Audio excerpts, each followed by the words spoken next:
Welcome to part 3 of this series. If you are here mainly for the Meanest link and the Retracing the Incomplete Angler's route, make sure you have watched part 2. This video, part 3, starts at the Forks of the Crow and finishes at Brent, where we started many moons ago, by first going to Burnt Route, Big Trout, Opiongo, over to Dixon, down the Crow River, and up the Petewawa. Thank you for watching in advance, and I hope you enjoy. Day 11, which makes it 9 out of 11 days it has rained. Yeah, we got the tarp set back up this morning, just so we could enjoy some breakfast and not have a completely miserable start to our day. Stay somewhat dry, but in very suiting fashion, it's raining at the Forks just like it did in the books. At least my tent isn't leaking everywhere. That hilarious scene. Day 11 starts out with portaging straight from the campsite. Now we're heading to the Long Rapids campsite, at least portaging to it. And working our way to Francis Rapids. Kind of a dull, lustery morning with morning rain, which seems to be dissipating now. Beautiful, easy trail though. For the most part, just long, and you got a beautiful scenery because you got all these, as they call them, the Long Rapids, all running in here. So I'm just enjoying my time when I don't have a pack on my back or a canoe.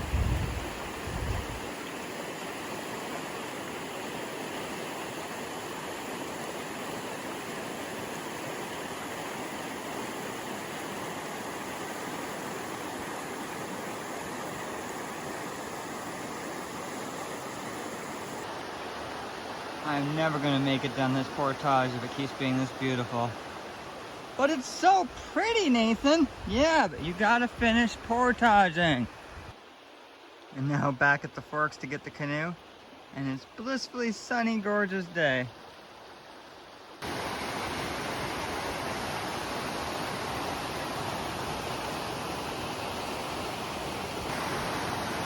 Oh yeah, back in my day we'd run that like it was no problem. You folks today, you know nothing.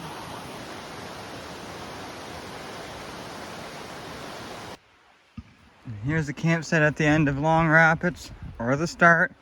This one looks fairly nice.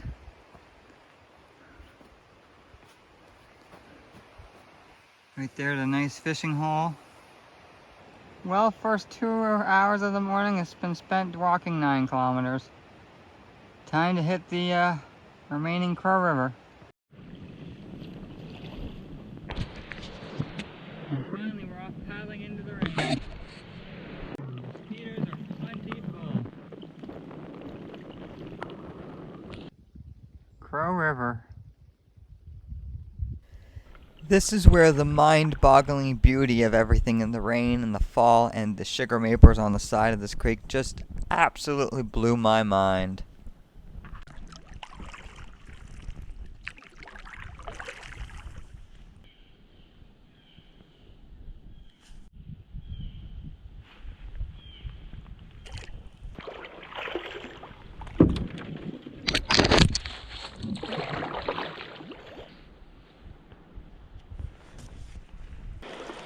Alright guys, ready to run this?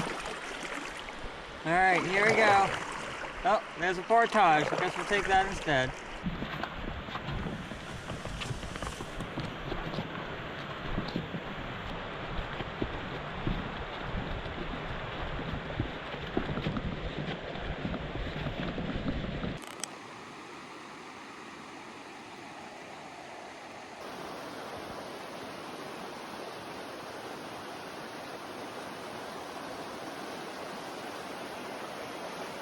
So it has you putting in and putting out here.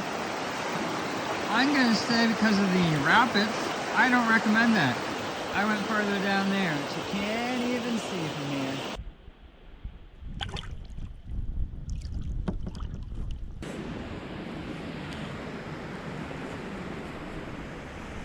I know it said at high water level I can go down this more, but seeing as like it says Blueberry Falls at some point, I'm assuming there's a falls. I'm just gonna get off now and portage it. Here's the Blueberry Falls campsite. Heard some people say it's pretty junky. Looks nice. Just not a decent spot to put a tent pad at all.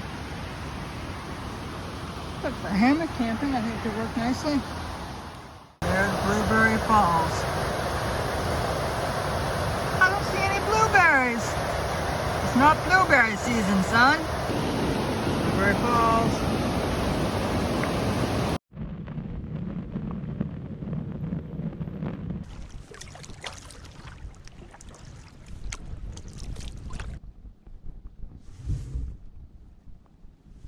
So it looks like I'm leaving the Pearl River behind, and now I'm in the Petewawa.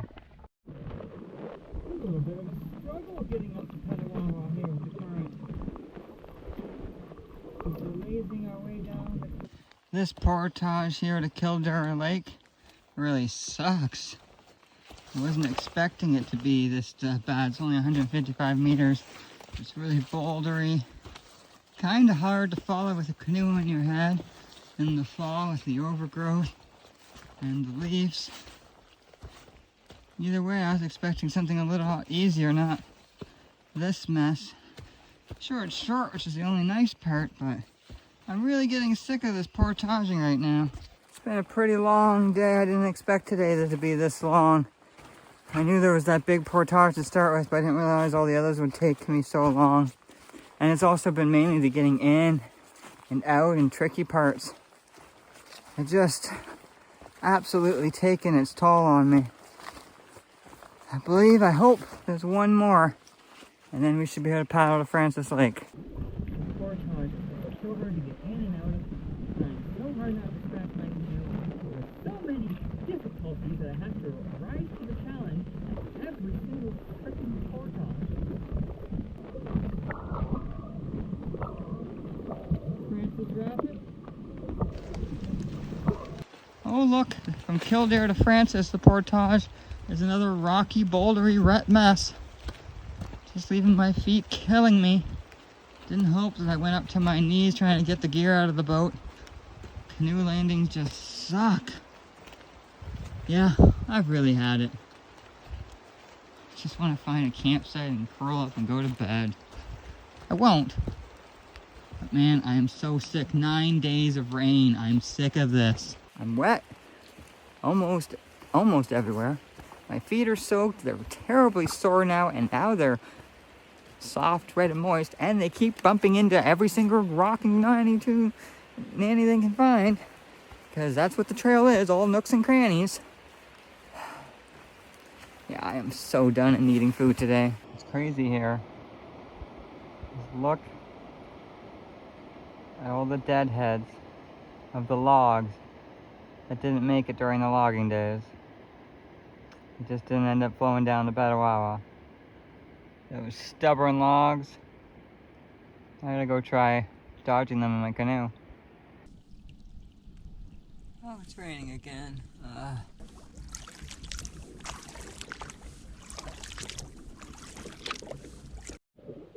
Looking like this trail safe for the night.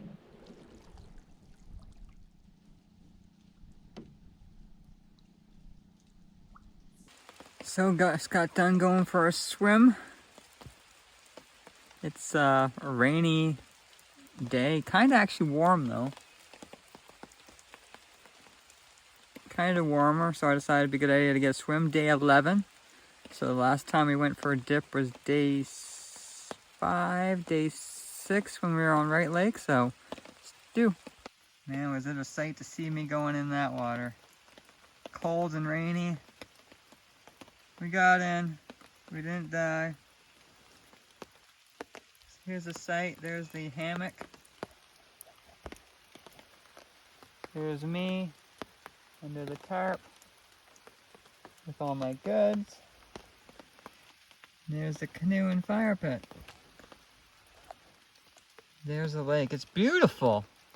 Don't get me wrong, but changing weather would be nice.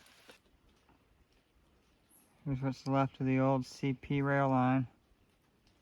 Used to go to Radiant. How many people got to the park and started their canoeing adventures at one point. like as mentioned in my 1944 The Incomplete Angler I keep mentioning. Also, from what I recall, they portaged down this to get out to past Cedar Lake and down to the Crow.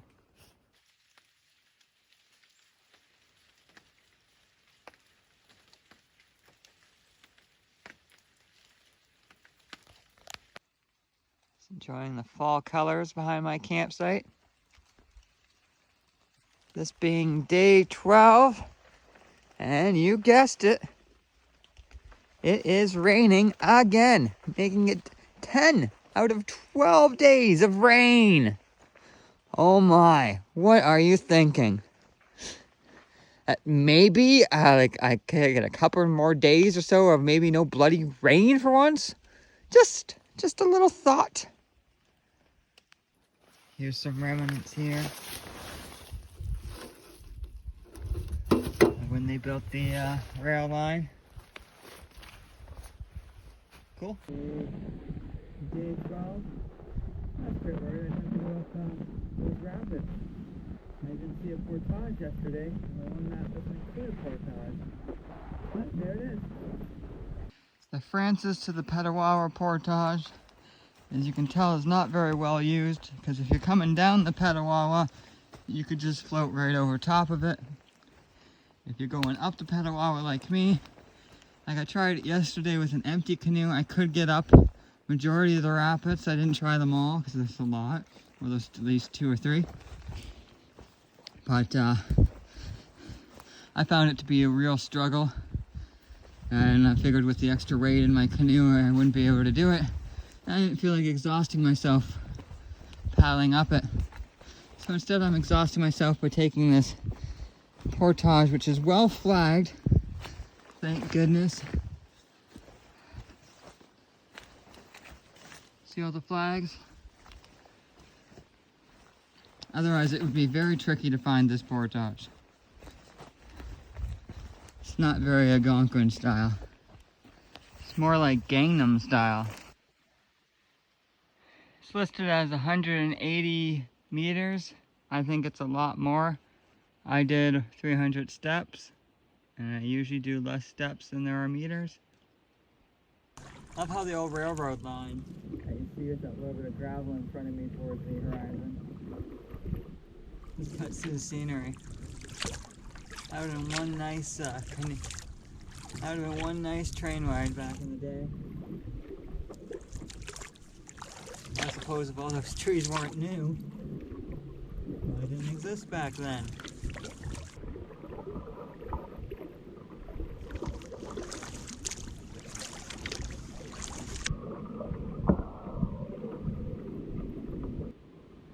First we're going to take the portage, and we're going to opt for the official portage instead of the one on the rail tracks.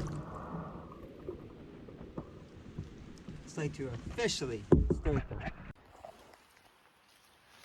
At this point in the game, I'm getting really tired of portaging. Better than yesterday. I'm in a better mood than I was yesterday. At least the rain is somewhat holding off a little bit better. Anyways, this portage isn't that difficult, but the difficulty has greatly increased now that as I go up the Petewawa.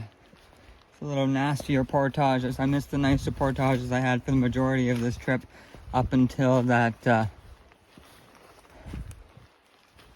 leaving Long Rapids. That's when. And there was a couple portages on the Crow in between.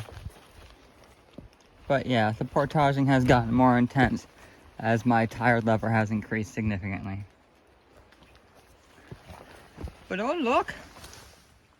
Mushrooms! And we are back paddling the Petewawa in the rain. Exhausted myself getting over those, I think it's that 70-meter liftover carry. Just went up the rapids. Managed, would film, but this misty rain is really ruining a lot of shots. Day 12, like I said, the weather portaging, the elements are getting to me. I do not understand why it hasn't stopped raining in so many bloody days. Here's the next portage. I think it's signed 695 or so. This portage around Big Sawyer is much better, much more easier traveled. It's a little narrow in sections with bush cover and everything. But otherwise it's great. To give you a sign of how great it is, I counted 500 steps and it's a 695 meter portage. So, ooh boy, we made good speed on that one.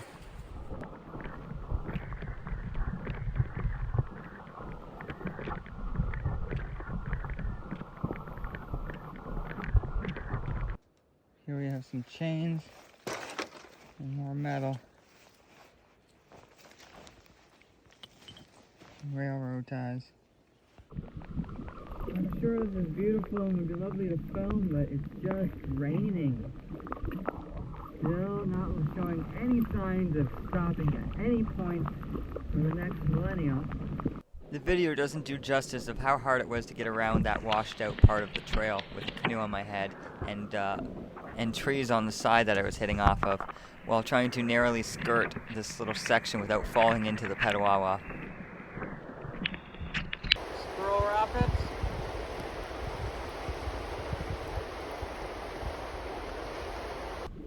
The current was really fierce through here and quite the struggle to paddle through.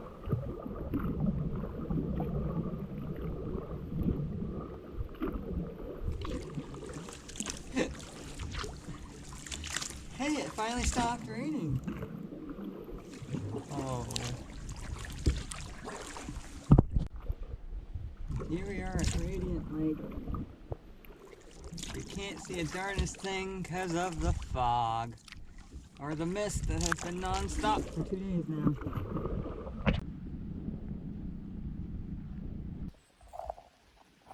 Checking out this campsite here. It doesn't look to be much left, in my opinion, after this great big white came down. You got like room there for a tent pad. And there's your fire pit. Very much a beach site.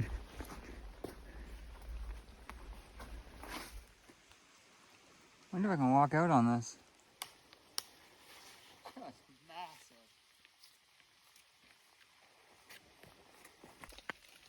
In this enclosure are buried the bodies of more than 20 rivermen in the nearby waters before 1916, when the railroad was completed. So here we have some of the artifacts.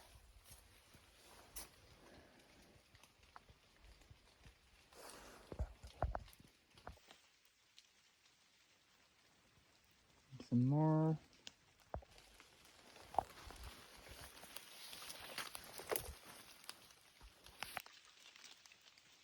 June 72. So right now, where I'm standing is on my map is where it says the old Radiant station used to be from the CP Railroad.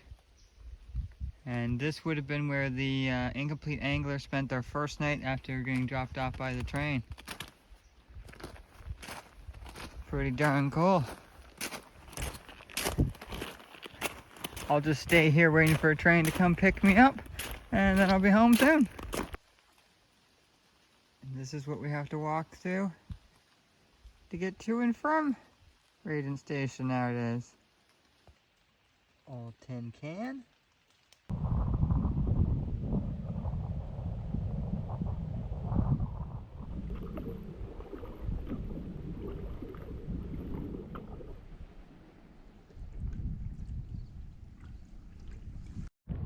Well, we've enjoyed our time on Radiant Lake. We did want to spend a night there, go for a swim. One thing that's kind of cold, dreary, and wet, not up for another swim. And there's a nice east wind pushing me into this channel. Let's see if the campsite that is marked as being on Radiant Lake, even though it's in the Petewawa, is free. So I'll take that one. I'm a little bit nervous crossing Cedar Lake tomorrow. So I'm going to have an east wind, or at least it says I should. The wind will be at my back. I just want to get close so I got lots of time to deal with any situations that arise. There's a campsite tour because it's cold and wet. And I'm gonna get changed. Lovely view here out on the Petewawa River. It's a fireplace that I probably won't get any use today. Maybe, I haven't rolled it out. We got the tarp set up here, trying to be more acting as a wind block. Space to sit in here. Suppose there's room for a tent pad somewhere. And here's I've got a spot for the hammock where you can go to launch the canoe. So not the greatest of spots. And the woods behind me. Alright, let's get warm.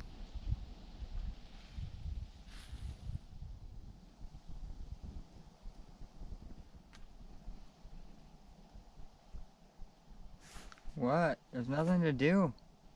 Cold and wet.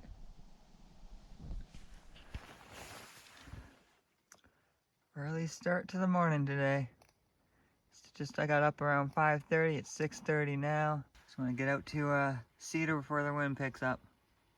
Sun coming up here on day 13. Looks like we're going to get some sunshine finally.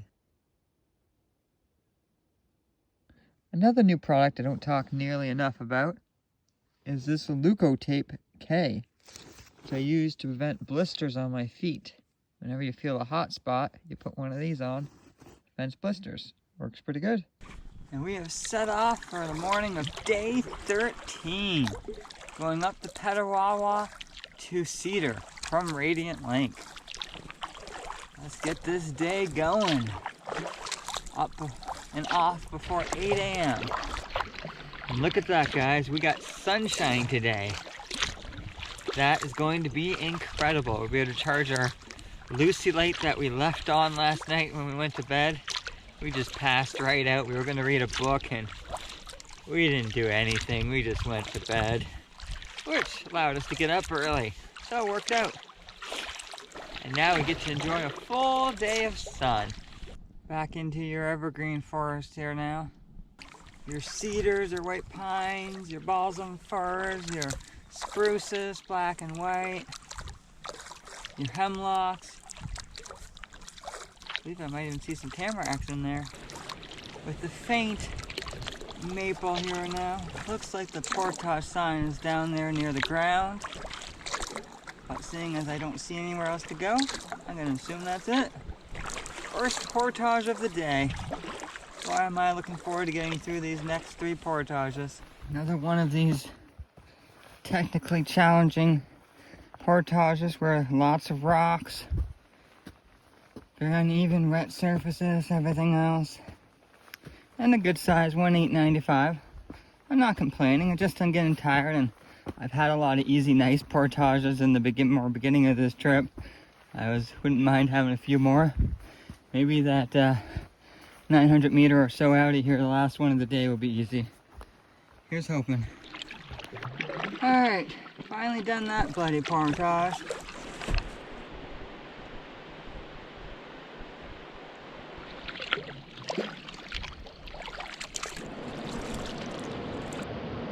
Surprise Rapids. There ain't no mistaking that those rapids are there from this angle. I can see from above they come around a bend. I would have disturbed how there's a rocking stick right there. I hope this trail isn't that bad. Another horribly bouldery, rocky section of the portage. But this portage, the 685 or so, wasn't that bad around Surprise Rapids. At least it was a little bit shorter. Still got to get the canoe, and there's some big hills and lots of massive rock face at the beginning. Which is a little hard on the legs because you got to do some pretty big jumps and drops. There's a lot of weight on your back and legs, so that should be fun. Here's the campsite at Surprise Rapids. Once again, tent pad options aren't the greatest. You got more than 2-3 people. Pretty much just got right there. Alright, one more portage left. Let's head towards the Cedar Lake Dam now.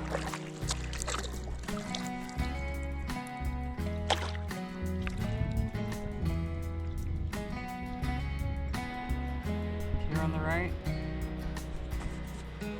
is the last portage. My last view right now on the left of the Petewawa. See ya. Oh yes, this looks like an easy one.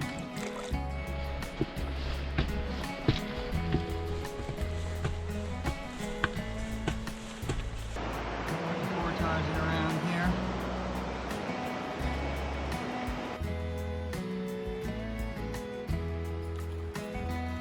This being the last portage of the trip. It's also one of the nicest for the most part. Great big wide open flat like this. It's just the beginning. You got about, I don't know, 200-300 meters of climbing up a cliff, or a steep incline should I say. So just that steep incline at the as you get towards the Petewawa, it just sucks. Otherwise it should be good. Campsite at the falls. This is my favorite right here. Couch! A log couch. And get some crafty chainsaws out here. One of the campsites here at the end of Cedar Lake as you start the portage. Looks pretty nice. This is a great view of Cedar Lake. Oh, I'm looking forward to paddling this. Cedar Lake Dam. Damn. There you go, guys. The Petewawa to Cedar Portage done. It is just paddling back to the car. Basically, we're gonna get a campsite tonight and get to the car probably tomorrow, or we'll camp with the car tonight. We're gonna be staying on Cedar Lake. Always important to put a nice lathering of sunscreen on. I know it was in a couple days when it was really dreary. I might have put sunscreen on once or 0 times. Hopefully I still look good after that. Finally, to end. Approaching Brent around 1 o'clock out here on Cedar Lake.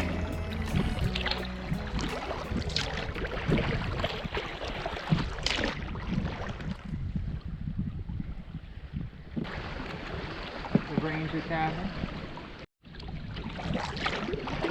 Here's downtown Brent.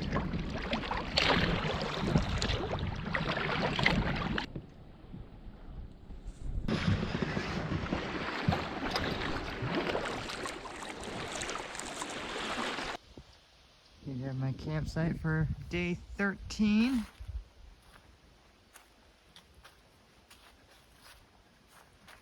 Oh, that fire pit looks a little strange. And, oh, we got a water tap.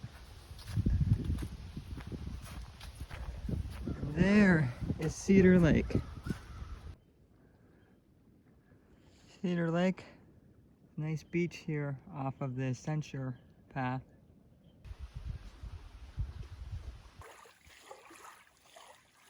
Just having the Himalayan lentils and rice.